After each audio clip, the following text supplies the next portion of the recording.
Hello everyone and welcome back to our channel MooTechie. It's wonderful to have all the dairy technologists and students with us for this third class in Unit 2 on mechanical separation. In our last session, we delved into the detailed theory behind filtration and centrifugal separation. Today we will focus specifically on different types of centrifuges and take a deep dive into the first one, the clarifier.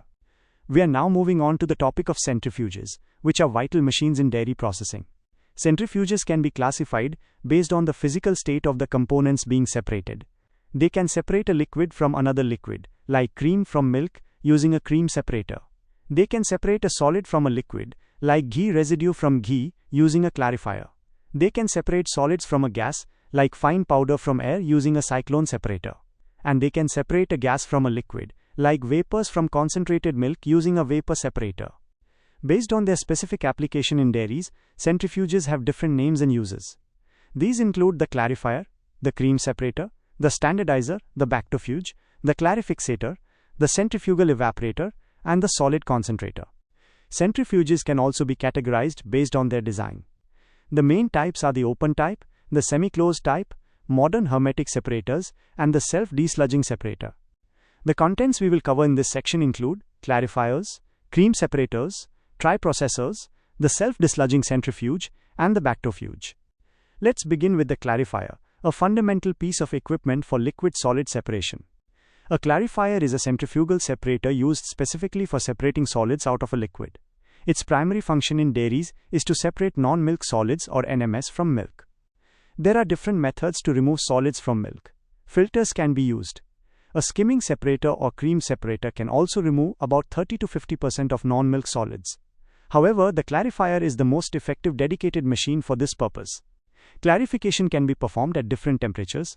In cold milk clarification, the process occurs between 8 and 15 degrees Celsius, which is typical milk storage temperature. In warm milk clarification, the process occurs at a higher temperature, between 52 and 58 degrees Celsius. This is a flow diagram for clarifying raw milk using cold process technology. The goal is to improve milk quality before it is sent for central processing at the dairy. Raw milk from a storage tank passes through a flow meter and a constant pressure valve before entering the clarifier. The clarified milk exits one line while the separated solids are collected in a solids tank. A purge line is also shown. This slide outlines the warm process technology for clarifying raw milk. This method achieves the optimum clarification effect. It involves a storage tank, a heat exchanger to warm the milk, the clarifier itself, and various pumps and tanks for handling the clean pasteurized milk and the separated solids. Several types of equipment can be used for clarification. These include the solid bowl centrifuge, the nozzle discharge centrifuge, the self-opening centrifuge, the decanting centrifuge, the tubular bowl centrifuge, and the disc bowl centrifuge, which is very common in dairies. This is a cross-section diagram of a clarifier bowl. It shows the key components: the feed tube 1, the centripetal pump 2, the centripetal pump chamber 3, the disc stack 4, the feed entrance to the disc stack 5, the solids chamber 6, and the discharge point for the clarified milk 7. The principle of clarification in a disc stack centrifuge relies on creating many individual separation chambers arranged in parallel between the discs. This divides the milk stream into many thin layers, which minimizes the sedimentation route a particle must travel. A solids particle is considered separated once it reaches the bottom surface of a disc. It is no longer carried by the flow, but instead slides outwards under the immense centrifugal force, which can be 1000 times gravity. Once the particle reaches the end of the disc, it leaves the separation chamber. The diagram shows the inlet, outlet, discs, and the solid particles being thrown back. Now let's look at how the clarifier works step by step. The milk to be clarified flows through the central feed tube, labeled 1, into the feed chamber, which rotates at the same speed as the bowl. The feed is then directed into the disc stack 5 through bores in the base of the distributor.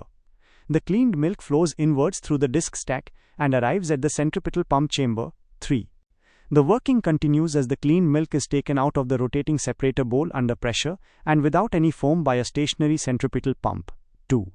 Meanwhile, the separated solids slide outwards and accumulate in the double cone-shaped solids chamber 6. A sliding piston arrangement is used to discharge these accumulated solids from the bowl at regular automated intervals.